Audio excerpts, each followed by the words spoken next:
Starting with the name of Allah most beneficent most merciful. Allah ताला के उस पाक नाम से शुरू करता हूँ जो बड़ा मेहरबान और नहायत रहम वाला है। Today's the topic of our lecture is related with probability distribution and expected value। तो आज का लेक्चर जो हमारा है वो डिस्ट्रीब्यूशन की बात करेगा, प्रोबेबिलिटी की डिस्ट्रीब्यूशन के अंदर और भी टाइप्स की बात करेगा। प्रोबेबिलिटी डिस्ट्रीब्यूशन के अंदर ये बताएगा बायोनोमियल डिस्ट्रीब्यूशन क्या होती है और डिस्ट्रीब्यूशन के अंदर हम कैसे लेके चलते हैं। और मैथमेटिक की एक टर्मिनोलॉजी है एक्सपेक्टेड वैल्यू, उसकी कैलकुलेशन कैसे की जाती है, इसको कैसे कैलकुलेट करते हैं, इसको कैसे लेके चलते हैं। तो स्टार्ट करते हैं आज का लेक्चर। तो सबसे पहली बात, when we talking about the probability, तो प्रोबेबिलिटी का कॉन्सेप्ट ही वो कॉन्सेप्ट है जो कि चांसेस ऑफ अकरेंसेस की बात करता है, किसी के चीज की होने की बात करता है, किसी के चीज को इम्प्लीमेंट करने की बात करता है। आपकी ऑब्जर्वेशन की बेस पर, आपके मुशाहिदे की बेस पर, आपकी सोच की बेस पर प्रोबेबिलिटी ये कैलकुलेशन कर लेती है कि आपके सक्सेस के चांस कितने हैं और फेलियर के चांस कितने हैं। कोई चीजें रेंडमली होती है, कोई चीजें रेंडमली नहीं हो रही होती। तो प्रोबेबिलिटी भी स्टडी होती है रेंडमनेस की या अनसर्टेनिटी की। मैंने पहले बताया आपको इन द प्रीवियस लेक्चर्स कि दो तरह की चीजों को हम लेके जा रहे होते हैं। एक होता है नॉर्मल रूटीन की चीजों को, कि नॉर्मल रूटीन के अंदर क्या करते हैं या नॉर्मल रूटीन के अंदर क्या चीजें जा रही होती है, उसका हमें सोल्यूशन भी पता होता है। अगर हम लेट आएंगे तो क्लास में टीचर नहीं जाने देगा, एक अंडरस्टूड बात है, इसका हमें सोल्यूशन पता है। अगर हम नहीं पढ़ेंगे तो हम फेल हो जाएंगे, इसका सोल्यूशन पता है। इस तरह की जिंदगी के अंदर बहुत से मामला ऐसे होते हैं जिनका हमें सोल्यूशन का पता होता है, लेकिन कभी कभी जिंदगी के अंदर अनसर्टेनिटी आती है। अनसर्टेनिटी के अंदर कोई चीजें ऐसी आती जो फर्स्ट टाइम हैपन हो रही हो। मैंने इसकी आपको एग्जांपल दी कि कभी कभी घर के अंदर फौत की जब कभी हो जाती है तो एक आफत का समा होता है, तो वो अनसर्टेनिटी है, उसको कैप्चर किस तरह करना है। कभी कभी कोई मसले ऐसे आ जाते हैं जो जिंदगी में फर्स्ट टाइम आ रहे होते हैं, उसका सोल्यूशन नहीं पता होता आपको। तो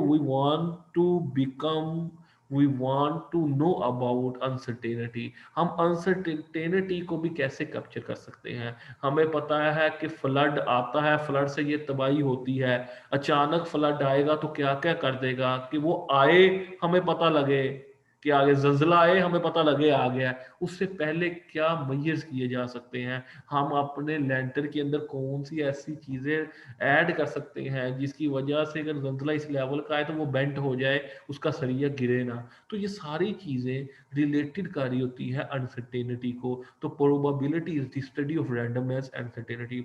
मीनिंग प्रोबेबिलिटी के क्या होते हैं, चांसेस ऑफ अकरेंसेस को कहते हैं हम प्रोबेबिलिटी। इसके अंदर हम सेट की बात करते हैं, कुछ चीजें सेट में आ रही होती है, कुछ चीजें सबसेट में आ रही होती है। हम बात कर रहे होते हैं रैंडम एक्सपेरिमेंट की, हम नॉर्मल एक्सपेरिमेंट करते हैं, एक डाई को रोल करें, एक लुड्डे के दाने को फेंके, तो 6 पॉसिबिलिटी है, 6 सैंपल स्पेस है उसकी, 1 2 3 4 5 6। अब क्या अपीयर होगा अगर आपको मैं कहता हूं कि इवन नंबर आ जाए, तो इवन नंबर की प्रोबेबिलिटी क्या है, 3/6। क्यों, 2 इवन नंबर है, 4 इवन नंबर है, 6 इवन नंबर है, तो 3 ये हो गए और टोटल पॉसिबिलिटीज क्या है, आउटकम्स क्या है, वो 6 है। तो 3/6, 1/2, इसका मतलब 50% प्रोबेबिलिटी है कि इवन नंबर आ सकता है। डाई को रोल करते हुए अगर कॉइन को टॉस करूं तो दो साइड्स हैं, एक साइड को हम हेड कहते हैं, दूसरी साइड को हम टेल कहते हैं। हेड आने के कितने चांसेस है, 50%। टेल आने के कितने चांसेस है, 50%। क्यों, क्योंकि दो साइड है। अगर मैं हेड की बात करता हूं तो 1/2 हेड है, अगर मैं टेल की बात करता हूं तो 1/2 टेल है, तो 50% प्रोबेबिलिटी। तो it's all about the basic lecture related with the probability. आज हमारा टॉपिक था रैंडम वेरिएबल क्या होता है। अक्सर शॉर्ट आंसर के अंदर ये 3 नंबर का क्वेश्चन आ जाता है, व्हाट इज रैंडम वेरिएबल। तो random variable is a variable that takes on numerical value determined by the outcome of a random experiment. आपने कोई भी एक्सपेरिमेंट किया, आपने कोई भी एक्सपेरिमेंट किया, कोई भी वैल्यूज न्यूमेरिकली आ गई, जो न्यूमेरिकली वैल्यूज आ जाएगी। रैंडम वेरिएबल वो वेरिएबल जिसको हम कहते हैं कि न्यूमेरिकल वैल्यू आउटकम के जरिए आ जाए, कोई भी गिनती की वैल्यू आ जाए। और when we talking about the statistics and the mathematical concepts, it's totally related with the numerical data. ये स्टैट तो बात ही न्यूमेरिकल की बात करता है, मैथ तो बात ही न्यूमेरिकल की बात करता है। तो रैंडम वेरिएबल भी वो वेरिएबल होते हैं जो कि न्यूमेरिकल वैल्यूज को ले आए। जब आप कोई भी एक्सपेरिमेंट करें, उसकी बेस पर जो जवाब आ जाए, आंसर आ जाए, वो न्यूमेरिकली आ जाए, उसको हम कहते हैं जनाब ये रैंडम वेरिएबल। रैंडम वेरिएबल की भी आगे टाइप है दो तरह की, एक डिस्क्रीट रैंडम वेरिएबल, एक कंटिन्यूअस रैंडम वेरिएबल। अब डिस्क्रीट रैंडम वेरिएबल क्या होता है? Discrete random variable is a random variable that has value that has either a finite number of possible values or a countable number of possible। यानी कि discrete उस चीज को कहते हैं, डिस्क्रीट रैंडम वेरिएबल वो वेरिएबल को कहते हैं जिसको हम गिन सकते हैं, जिसको काउंट कर सकते हैं, जिसकी काउंटेबिलिटी की जा सकती है, जिसकी अकाउंटिंग करना आसान है, जिसका पॉसिबल कोई जवाब आ सकता है, उसको हम कहते हैं। एग्जाम्पल देखते हैं, एक क्लास के अंदर कितने स्टूडेंट हैं, डिस्क्रीट रैंडम वेरिएबल है। एक फैमिली के पास कितने बच्चे हैं, रैंडम वेरिएबल है। एक कार वॉच के अंदर एक घंटे के अंदर कितनी आवाज धोई जाती है या एंटर होती है, रैंडम वेरिएबल है। यानी इट्स ऑल अबाउट क्या, काउंटेबल, जिसको काउंट किया जा सकता हो। कंटिन्यूअस रैंडम वेरिएबल वो वेरिएबल होते हैं जिनका infinite number of possible values हो, जिसको काउंट करना टफ हो, जिसको काउंट करना मुश्किल हो, जिसको काउंट करना नामुमकिन ना हो, लेकिन काउंट करना काफी टफ हो, किया ना जा सकता हो, मुश्किल हो करना। तो उस तरह के एक्सपेरिमेंट को हम कहते हैं कंटिन्यूअस रैंडम वेरिएबल। तो एक तो वो हुआ डिस्क्रीट जिसको काउंट किया जा सकता, कंटिन्यूअस जो चलता रहे, खत्म ना हो। The income in a year for a family, हर बंदे की फैमिली, अगर एक फैमिली के अंदर कोई कोई है 15-20 लोग, उनकी इनकम को कैलकुलेट करना एक टफ काम है। हर चीज को देखना जी, हर महीने कितना आता था, इस महीने इतनी चेंजिंग आई, इस महीने इतनी चेंजिंग आई, इतना इंक्रीमेंट लगा, इतना लॉस हुआ बिजनेस के अंदर, वो इट्स अ डिफिकल्ट टास्क। हाँ, एक बंदे की कैलकुलेट करना काफी इजी है एज कम्पेयर टू फैमिली की। The distance student travel to class, आप अपने घर से कितना फासला तय करके आए हैं, या आप कैफे से कितना फासला तय करके आए हैं, it's difficult to find out. तो डिस्टेंस को प्रॉपर मेजर करना, हाँ दादा तो दे देंगे 5 किलोमीटर है, 7 किलोमीटर है, 10 किलोमीटर है, लेकिन प्रॉपर उसका पेट आंसर दे देना, ये जरा थोड़ा सा डिफिकल्ट है। तो एक हो गया डिस्क्रीट रैंडम वेरिएबल, एक होता है कंटिन्यूअस वेरिएबल। अच्छा, एक्सपेक्टेड वैल्यू क्या होती है? एक्सपेक्टेड वैल्यू की जब हम बात करते हैं तो we will discuss the probability distribution की हम बात करते हैं। इसके अंदर आपको एक एक्स की वैल्यू गिवन होती है हमेशा, और आपको प्रोबेबिलिटी ऑफ एक्स वैल्यू भी गिवन, इसकी प्रोबेबिलिटी भी निकाल के दे दी। अब x की वैल्यू 10, 11, 12, 13, 14 आ गई, और इसकी प्रोबेबिलिटी भी नीचे क्या आ गई, 0.2, 0.3, 0.2, 0.1, 0.1। तो ये टोटल 10 बन जाएंगे, यानी 100% प्रोबेबिलिटी इसकी कैलकुलेट आपको करके दे दी। तो 10 के साथ 0.4 आ गई, 11 के साथ 0.2, 12 के साथ 0.2, 13 के साथ 0.1, 14 के साथ 0.1। तो x की value plus probability of x। आपने क्या करना है, आपको कहा जाए जी एक्सपेक्टेड वैल्यू जरा कैलकुलेट कर दें, तो आपने इसको इसके साथ मल्टीप्लाई कर देना, x को probability of x। 10 multiply by 0.4 plus 11 multiply by 0.2 plus 12 multiply by 0.2 plus 13 multiply by 0.1 plus 14 multiply by 0.1। तो जब आप इसको x को प्रोबेबिलिटी ऑफ x के साथ मल्टीप्लाई करके सम करना शुरू कर देंगे, the answer will be 11.3। It's called expected value. तो whenever we were talking about the expected value, तो टू वैल्यूज आर गिवन, ये दोनों चीजें गिवन होगी, x भी प्रोबेबिलिटी ऑफ x भी। आपने सिर्फ सिंपल वे में मल्टीप्लाई बाय इसके साथ मल्टीप्लाई करके और प्लस करते जाना और जवाब आ जाना है। अक्सर एमसीक्यूज के अंदर इस तरह का क्वेश्चन आ जाते हैं, या शॉर्ट आंसर में 3 मार्क्स का, कि जी इसकी प्रोबेबिलिटी निकाल दें या इसकी expected value calculate. Expected value and variance किसे कहते हैं?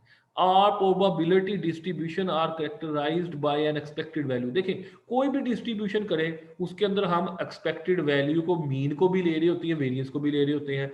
जब हम मीन की बात करते हैं, एक्सपेक्टेड वैल्यू की बात करते हैं, तो यहाँ तो मीन की बात कर रहे होंगे, और जब हम वेरिएंस की बात करते हैं तो स्टैंडर्ड डेविएशन के स्केयर को वेरिएंस कहते हैं। जब हम स्टैंडर्ड डेविएशन के जवाब का स्केयर ले लेते हैं, आपने पहले भी पढ़ा है जी टेस्ट और टी टेस्ट के अंदर, when we take square of the standard deviation, तो उसका जो जवाब आता है the answer will be variance. तो हमें या तो मीन दिया होता है, मीन भी दो फॉर्म में, एक तो एक्स के ऊपर बार लगी होती है उसको भी हम मीन कहते हैं, एक म्यू को भी कहते हैं। एक सैंपल का मीन होता है, एक पॉपुलेशन का मीन होता है। तो मीन भी हो गया, तो प्रोबेबिलिटी डिस्ट्रीब्यूशन के अंदर तो जब भी एक्सपेक्टेड वैल्यू की बात करेंगे, तो वैल्यू का मतलब मीन है, वेरिएंस का मतलब स्टैंडर्ड डेविएशन का क्या है, स्केयर है। तो इन हम चीजों को स्टडी करेंगे।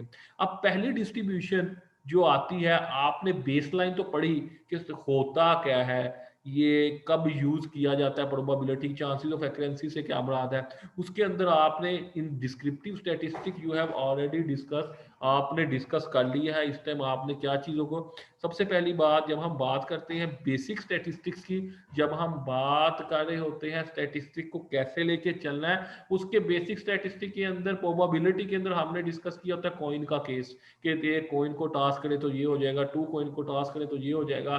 तो ये सारा डिस्क्रिप्टिव स्टैटिस्टिक बेसिक के अंदर हमने ये डिस्कस किया। अब बायो नॉमिनल जो डिस्ट्रीब्यूशन है, इसके अंदर भी एक्सपेरिमेंट किया जाता है। एक्सपेरिमेंट का सीक्वेंस को बताया जाता है कि आइडेंटिकल इतनी दफा हमने एक चीज को थ्रो किया, हमने इतनी दफा ये चीज को किया, तो इसकी पॉसिबिलिटीज ये आ गई। तो आज जो भी पॉसिबल आउटकम्स होंगे उनको हम दो हिस्सों में डिवाइड करते हैं बाइनोमियल डिस्ट्रीब्यूशन के अंदर। एक तो हम कहेंगे जनाब सक्सेस एक फेलियर है। हाँ, अगर हम कहते हैं प्राइम नंबर इवन नंबर आ जाए एक डाई को रोल करने से, तो हमारे नंबर इवन है, तो अगर 2 4 6 आ जाता है तो हमने कहा जनाब हमारा तो सक्सेस होगी, हम कामयाब हो गए। एक कहता नहीं ओड नंबर आएंगे, 1 3 5 आएगा, तो आपके साथ वाला जो है कंपेटिटर जो बैठा है, अगर उसके नंबर आ जाए तो वो सक्सेस है, आपके लिए फेलियर है। अगर आपके नंबर आ जाए तो आप सक्सेसफुल है, वो फेलियर है। तो जो भी पॉसिबल आउटकम्स आती है, जो भी पॉसिबल आउटकम्स को हम स्टडी करते हैं, उसको दो हिस्सों में हम क्या कर देते हैं, कैटेगराइज कर देते हैं, डिफाइन कर देते हैं, रख लेते हैं। एक तो सक्सेस है, एक फेलियर है। तो जो सक्सेस की प्रोबेबिलिटी है बायनोमियल डिस्ट्रीब्यूशन को, उसको हम कहते हैं जनाब पी। पी क्या है, constant from trial to trial. देखिए, आप एक दफा नहीं प्रोबेबिलिटी को डिफाइन कर रहे होते, आप मुमकिन है आपको प्रैक्टिकल आए प्रोबेबिलिटी का, उसके अंदर आपको कि जनाब 50 दफा डाइस को रोल करके बताएं क्या क्या आया है। आप एक दफा रोल करें नंबर लिख रहे, दूसरी दफा रोल करें नंबर लिखें, तो ट्रायल टू ट्रायल आप चलते जाते हैं। तो जो भी आउटकम आता है वो हम क्या करते हैं, outcome of any trial is independent. देखिए, एक ट्रायल का दूसरे से कोई ताल्लुक नहीं है। आपने एक दफा डाई को रोल किया, 5 आ गया, आपने 5 लिख दिया, दूसरी दफा 5 आ भी सकता है, नहीं भी आ सकता। तो जो भी आता जाएगा, वो भी जो भी आउटकम्स आती जाएगी, वो आप उसको मेंशन करते जाएंगे ट्रायल की कि जनाब ये इंडिपेंडेंट, इसलिए ये नहीं है कि पहले 5 है तो दूसरी दफा 5 नहीं आएगा जी, 4 आएगा, 5 उड़ गया दाने से, ऐसा नहीं है। 5 10 दफा भी आ सकता है। तो ट्रायल टू ट्रायल जब आप करते जाएंगे तो आपके पास एक आंसर आता जाएगा। अब बायोनोमियल प्रोबेबिलिटी डिस्ट्रीब्यूशन क्या होती है, there are only 2 possible outcomes on a particular trial on of an experiment. Possible outcomes का क्या मतलब, देखें मैंने पहले बताया कि when we talking about the binomial probability या कोई भी प्रोबेबिलिटी की हम बात करें, तो देयर आर द 2 चांसेस। किसी भी चीज के 2 चांसेस है, क्या, सक्सेस और फेलियर। अगर आपके मुताबिक, अगर मैं आपको कहता हूं कि जनाब आप एक बॉक्स के अंदर 8 रेड बॉल है, 5 पिंक बॉल है, 3 येलो बॉल है, 1 ग्रीन बॉल है, तो आप ये बताएं कि कौन सी बॉल निकलेगी। तो आप मैक्सिमम किस चीज को सोच सकते हैं, आप मैक्सिमम ये सोच सकते हैं कि सबसे ज्यादा बॉल सामने बताया था रेड है, रेड 8 बताई थी, बाकी 3 है, कोई 2 है, कोई 1 है, तो सबसे ज्यादा प्रोबेबिलिटी, सबसे ज्यादा चांसेस रेड के निकलने के। क्यों? क्योंकि वो तादाद में ज्यादा है, चांसेस ज्यादा है। तो अगर वो रेड निकले, लाजमी नहीं निकल भी आए, लेकिन अगर वो आपने हाथ लगाया और वो दराज के अंदर से या अलमारी के अंदर से रेड बॉल बाहर आ गई, तो इसका मतलब है यू आर सक्सेसफुल।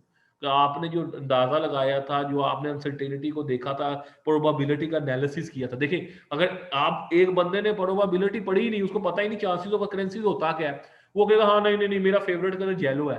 देखिए, जब भी हम कोई चीज की बात करते हैं तो मैक्सिमम पॉसिबल आउटकम्स को देखते हैं कि हाँ भी एक जगह के ऊपर जो है वो इतनी जो है बॉल रेड इतनी है, अब 10 रेड है, 5 ब्लू है, 3 येलो है, 1 ग्रीन है, तो सबसे कम चांसेस किसके हैं, ग्रीन के निकलने के। क्यों? क्योंकि अगर टोटल 20 बॉल्स है, उसके अंदर से 1/20 चांस है कि ग्रीन निकलेगी। अब 50% चांस किसके, मैक्सिमम रेड के। कैसे? 10/20, 10 रेड बॉल्स हैं और टोटल कितने हैं, 20, तो 1/2 हो गया, 50% चांस है रेड बॉल के निकलने के। बाकी सबकी एवरेज कम है कि जो निकल आएगी, मुमकिन है येलो के 10% चांस हो। तो आप इस पे खेल सकते हैं, आप इसको देख सकते हैं कैसे। अब आपको पता लग गया जो चीज ज्यादा होगी उसके चांसेस ऑफ अकरेंसीज भी ज्यादा। बायोनोमियल डिस्ट्रीब्यूशन का फार्मूला क्या होता है, सी की एन की power C x pi x 1 minus pi N minus x. तो ये आपको फार्मूला ऐसे ही याद करना पड़ेगा। लेकिन सी किसे कहते हैं, कॉम्बिनेशन को। एन किसे कहते हैं, नंबर ऑफ ऑब्जर्वेशन को, ट्रायल्स को। ट्रायल को कितनी दफा आपने ये प्रैक्टिस की, कितनी दफा आपने बार बार बॉल निकाले, पहले रेड निकल आया, फिर ग्रीन निकल आया, फिर येलो निकल आया, जो भी निकलता गया वो नंबर ऑफ ट्रायल्स है। एक्स किसे कहते हैं, रैंडम वेरिएबल को, वो हमने पढ़ लिया। रैंडम वेरिएबल को जो कि क्या हो, as the number of successes, successes mean कामयाबी की शरह उसमें क्या हो। पाई किसे कहते हैं, सक्सेस की प्रोबेबिलिटी ईच ट्रायल, हर ट्रायल के अंदर कितनी प्रोबेबिलिटी के सक्सेस हो जाएगी, उसको हम पाई कहते हैं। तो इसको जब हम practically, you will see the chapter, आपकी बुक का चैप्टर है बाइनोमियल प्रोबेबिलिटी के नाम से, उसके अंदर यू कैन स्टडी दैट, उसको आप देख सकते हो सोल्व करके। इसके अंदर मेरा नहीं ख्याल आपको कंफ्यूजन होगी, सिंपल क्वेश्चन है इसके, आप एक दफा इसको सोल्व करके देखिएगा। दूसरी बात, पॉइजन डिस्ट्रीब्यूशन, ये क्या होती है, ये भी एक प्रोबेबिलिटी डिस्ट्रीब्यूशन है। इसके अंदर भी क्या होते हैं, कुछ स्पेसिफाइड इंटरवल के अंदर आपको डाटा दिया जाता है, और आप उस इंटरवल के अंदर, वो इंटरवल चाहे वो टाइम के लिहाज से हो, डिस्टेंस के लिहाज से हो, एरिया के लिहाज से हो, वॉल्यूम के लिहाज से हो, तो आप उसको स्टडी करते हैं और आप देख रहे होते हैं कुछ इवेंट हो रहे होते हैं या कुछ प्रोबेबिलिटी की डिस्ट्रीब्यूशन दी होती है। अब इसके अंदर हम क्या करते हैं, लेंथ ऑफ द इंटरवल को डिफाइन कर देते हैं, देख लेते हैं, अज्यूम कर लेते हैं।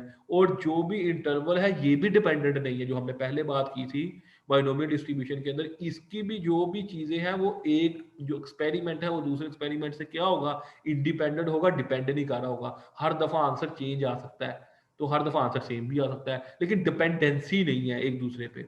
अब इसका फार्मूला क्या है, इसका बेटा ये फार्मूला है, इसके म्यू की पावर एक्स, ई की पावर माइनस म्यू और एक्स। और इसके अंदर हम क्या कहते हैं, म्यू किसे कहते हैं, नंबर ऑफ अक्रेंसिस, जो हमने पहले बात की। अक्रेंसिस का मतलब क्या है, चांसेस, चांसेस का मतलब क्या है, सक्सेस की रेशियो क्या है इस इंटरवल के अंदर, इस जो आप ड्राइव करने लगो, जो काम करने लगो, इसके अंदर क्या रेशियो है। उसके बाद ई क्या कहते हैं, ई आपके पास फिट फार्मूला होता है, उसके अंदर आपने ये निकाली होती है वैल्यू, इसकी फिक्स वैल्यू है, ये वैल्यू गिवन नहीं होगी, ये आपको याद करनी पड़ेगी, 2.71828, तो ये फिक्स वैल्यू है। तो एक्स किसे कहते हैं, ये भी नंबर ऑफ करेंसीज को या सक्सेशन के नंबर को, सक्सेस कितनी हो सकती है, कामयाबी कितनी हो सकती है, या करेंस कितनी दफा आ सकता है, करेंसीज कितनी दफा हो सकती है, तो हम उसको देखते हैं। तो प्रोबेबिलिटी ऑफ एक्स क्या बताती है, स्पेसिफाइड वैल्यू ऑफ एक्स की क्या निकालने लगे, क्या कैलकुलेशन करने लगे। तो पहले का फार्मूला डिफरेंट था, इसका फार्मूला डिफरेंट है, इसको सोल्व करने का तरीका भी डिफरेंट है, लेकिन आपको वैल्यू सारी गिवन होगी, म्यू भी दिया होगा, ई भी दिया होगा, और आपने सिर्फ वैल्यू को पुट करना है आंसर के अंदर, सिर्फ ये आपको याद रखना पड़ेगा, 2.71828 ई की वैल्यू, और आप इसको सोल्व कर सकेंगे। अब एक्सपेक्टेड वैल्यू क्या होती है, सपोज एक वेरिएबल एक्स है, उसकी वैल्यू x1 x2 x से लेकर n तक है, और जब हम प्रोबेबिलिटीज की बात करेंगे तो वो प्रोबेबिलिटी 1 p1 p2 p3, तो फार्मूला बेटा क्या बन गया एक्सपेक्टेड वैल्यू कैलकुलेट करने का, x1 p1 x2 p2 x3 p3, इसी तरह xn pn। यानी कि अगर आपको जो हमने पहले सोल्व किया था, x की वैल्यू दी हो और प्रोबेबिलिटी की वैल्यू दी हो, जो फर्स्ट पे सोल्व किया था एक्सपेक्टेड वैल्यू कैलकुलेट की थी, तो आपस में मल्टीप्लाई करके जब सम कर लेंगे तो ये एक्सपेक्टेड वैल्यू की डेफिनेशन आ जाएगी। उसके अलावा एक होता है कॉन्टीजेंसी टेबल। कॉन्टीजेंसी टेबल क्या होता है, कॉन्टीजेंसी जब टेबल की हम बात करेंगे, जब हम काई स्क्वायर का चैप्टर पढ़ेंगे तो we will discuss the what is contingency table. फिलहाल ये क्रॉस डिस्ट्रीब्यूशन है, या क्रॉस टेबुलेशन है, या क्रॉस डेटा एनालिसिस है, या क्रॉस मल्टीप्लिकेशन का फार्मूला है। तो हम बेसिकली क्रॉस टेबुलेशन को लेके चलते हैं। इसके अंदर क्या करते हैं, मैट्रिक्स हमें गिवन होती है, उसके अंदर कुछ वेरिएबल्स गिवन होते हैं, उस वेरिएबल को देखते हैं। जब हम इसको इंप्लीमेंट करेंगे एक्चुअल बेस पे, तो we will able to understand the contingency table होता क्या है। बेसिकली इसको यूज कहाँ किया जा सकता है, जितनी भी रिसर्च की जा सकती है एक हाई लेवल पे, we can use the contingency table.